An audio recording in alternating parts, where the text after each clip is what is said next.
أعوذ بالله السميع العليم من الشيطان الرجيم بسم الله الرحمن الرحيم الحمد لله رب العالمين وبه نستعين وصلى الله على سيدنا محمد وعلى الطاهرين وعن الله دائم أجمعين من الأولين والآخرين إلى يوم الدين.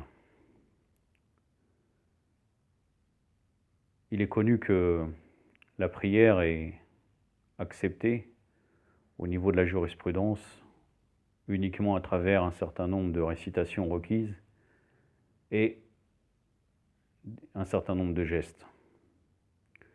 Mais il y a une chose plus importante que cela, c'est la présence du cœur. On va discuter aujourd'hui d'avant la présence du cœur, comment obtenir la présence du cœur. La présence du cœur, c'est comment se préparer à acquérir la présence du cœur. Bien sûr, sur ce point-là, on peut être tout à fait en règle générale, pour arriver à être concentré dans toute la prière, c'est très difficile. Mais Inch'Allah, on essaye de prendre conscience de cette importance pour pouvoir améliorer. Avant cela, il y a certaines choses à faire de préliminaires avant de commencer la prière. Mais avant ça, on peut citer un hadith de l'imam Ali alayhi salam qui dit en substance Allah Azza wa Jal, il est jaloux, il n'accepte que ce qui est uniquement pour lui. Bien sûr, la question qu'on peut se poser, c'est comment on peut dire qu'Allah Azza wa Jal, il est jaloux. Car pour nous, il est interdit d'avoir de la jalousie. Mais en vérité, ces attributs-là sont uniquement attribués à lui. Il y a un autre exemple d'attribut qui est uniquement pour Allah Azza wa Jal, c'est l'orgueil. Il y a un hadith, de départ le hadith de l'imam Ali concernant la jalousie. Allah Azza wa Jal qui est jaloux, c'est la référence, vous pouvez trouver, pas d'une source première, car sûrement elle vient d'une source première, mais je ne l'ai pas en tête. Elle vient du livre Qalb Salim, c'est-à-dire le cœur saint ou le cœur pur, donc d'Ayatollah Destraib, rahmatullah alayh. Donc, je reviens, il y a par exemple l'orgueil qui est réservé uniquement à Allah Azza wa Jal. Comme par exemple, il y a un hadith al-Qudsi qui dit « L'orgueil est mon manteau et je briserai celui qui prend mon manteau ». Donc il est évident que pour nous l'orgueil est interdit, mais Allah Azza wa Jal, il peut être fier d'être au-dessus de ses serviteurs. Ça n'a rien à voir avec les critères qu'on a liés aux êtres humains. Donc en revenant sur le fait que Allah Azza wa Jal, il est jaloux, donc ça veut dire aussi qu'il n'accepte que ce qui est uniquement pour lui. Ça veut dire si on commence notre prière en pensant à autre chose, c'est un problème. Entre autres, quand on dit Allahu Akbar, on a dit Allah Azza wa Jal, il est le plus grand, et finalement, on pense à dunya, on pense à ce qu'on va faire dans la journée, alors qu'on ne sait même pas si on sera encore vivant. Donc on peut tout à fait... donc en fin de compte, c'est une forme même, on pourrait dire, d'hypocrisie vis-à-vis d'Allah Azza wa Jal, donc on est un peu tous hypocrites. C'est pour ça que le prophète sallallahu alayhi wa sallam nous disait Allahumma ta qalbi min al-nifaq, ou Allah purifie mon cœur de l'hypocrisie. Bien sûr, pour lui, ce n'était pas l'hypocrisie comme l'on pense, car sinon, ça poserait un problème vis-à-vis de sa pureté et de son infaillibilité. Donc, avant cela, avant d'arriver donc à la présence du cœur, il y a quelques éléments à prendre en compte auparavant. Il y a un hadith de l'imam Sadiq alayhi salam qui nous dit, qui vient de Mafati al-Jinan de Cheikh Abbas al-Qumi, rahmatullah alayh, quand vient le moment de la prière, ou bien quand approche le moment de la prière, éloigne-toi des gens. Bien sûr, ce n'est pas s'éloigner, pas forcément physiquement, car on peut être à côté des gens tout en pensant déjà qu'on va commencer la prière. Donc on se prépare mentalement. C'est très important, la préparation mentale. Comme ça, on évite de dissiper. Quand on va commencer à faire l'adhan et l'iqama, on aura déjà une prédisposition pour se dire qu'on va commencer la prière. Après, on peut tout à fait, par exemple, on dit aussi un autre hadith qui dit l'attente de la prière, c'est un ibada.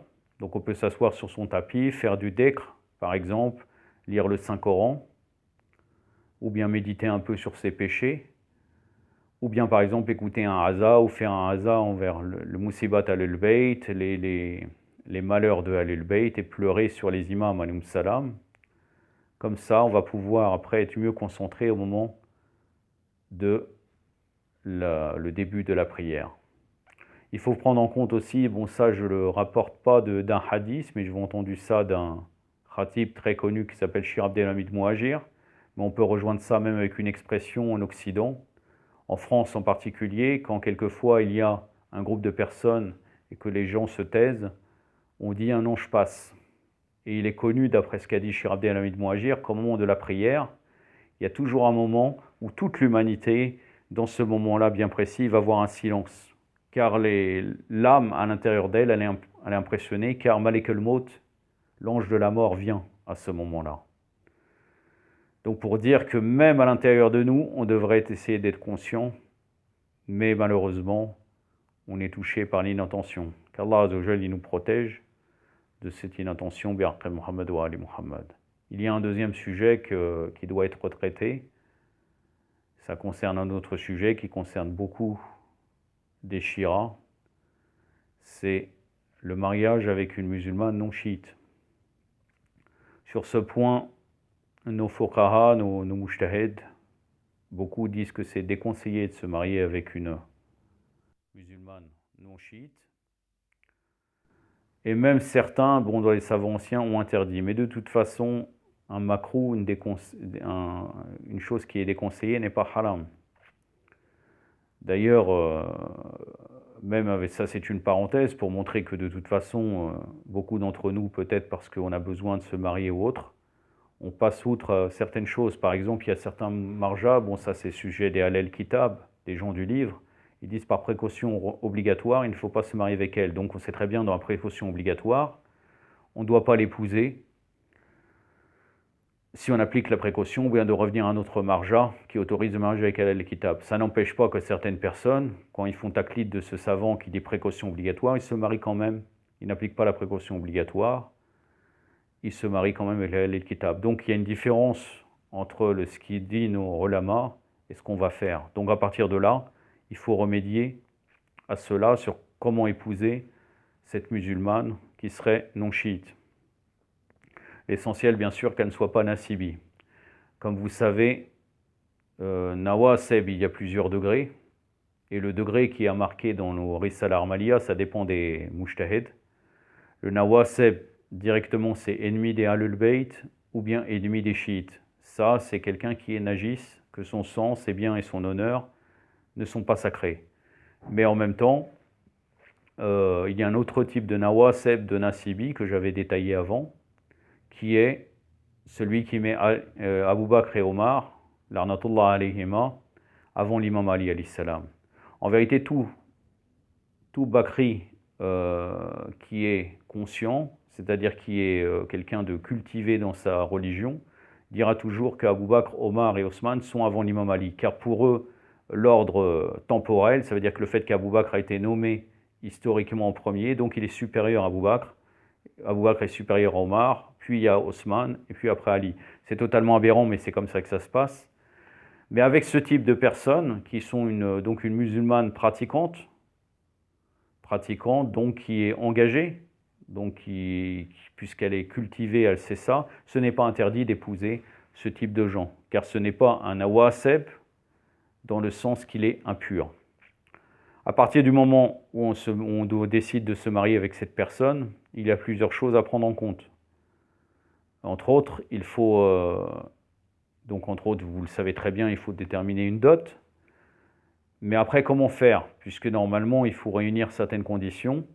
Et la personne qui va épouser ce chiite, est-ce qu'elle va accepter que le chiite va refaire la formule? Parce que malheureusement, on ne dit pas que la formule chez les Bakri, les Mukhalifin, est fausse. Mais moi, des fois, je me suis retrouvé dans un mariage où la personne dit Al-Fatiha, c'est-à-dire il dit vous êtes d'accord? Est-ce que le père, donc le représentant, ou bien même la fille, va lui demander est-ce qu'elle est d'accord pour épouser tel? Le garçon, on lui dit est-ce que tu es d'accord? Et après il dit Al-Fatiha, ils ont déterminé la dot par l'avance, et c'est suffisant. C'est une forme de mariage, mais en vérité pour nous, ça ne se passe pas comme ça dans nos Risala Armalia de nos savants. On peut revenir, mais de toute façon, il n'y a pas de divergence sur ce sujet. Il faut la formule du contrat de mariage est obligatoire. Et il faut que la femme récite et l'homme répond ou bien sinon un représentant, il faut dire une phrase. Il faut que la femme dise Jawajtuka nafsi ala sidaq al-marloum. Je me suis marié avec toi sur la base de la dot. Et l'homme dit j'ai accepté l'alliance. Qabiltu tazwija. Donc il faut cette formule. Si c'est éventuellement il y a un imam, donc Bakri, en l'occurrence disciple de Abu Bakr, qui fait cette formule-là avec un waki, il n'y a aucun problème. S'il n'y a pas de formule, il n'y a pas cette formule, il faudra que le chiite refasse ce mariage ou bien fait à l'avance le mariage avec cette femme. Maintenant, on pourrait dire, oui, mais alors dans ce cas, qu'est-ce que je dois faire? Est-ce que je dois donner 2 dots? Non, il n'a qu'à fixer la dot à l'avance avec le père, même si normalement c'est la femme qui décide, mais dans les sociétés comme ça, généralement c'est le père qui décide la dot. Et le contrat qu'il va faire avec cette femme, seul à seul avec elle, il va faire avec la même dot qui sera fixée dans le mariage cérémonie avec ses mukhalifines. Globalement, c'est cela qu'il y a à dire.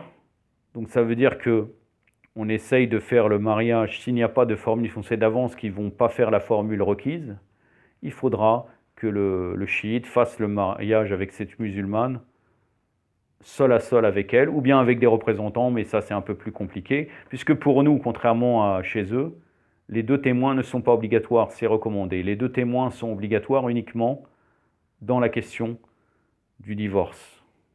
Je crois qu'il y a à peu près, je ne pense pas qu'il y a autre chose à rajouter. Donc voilà, fixer la dot, la même dot que le père a fixée, c'est-à-dire le jour où je fais le mariage seul avec cette femme, eh ben, le mariage qu'on va faire selon les rites chiites, fixer la même dot qui a déjà été fixée par la famille de la femme. Et après,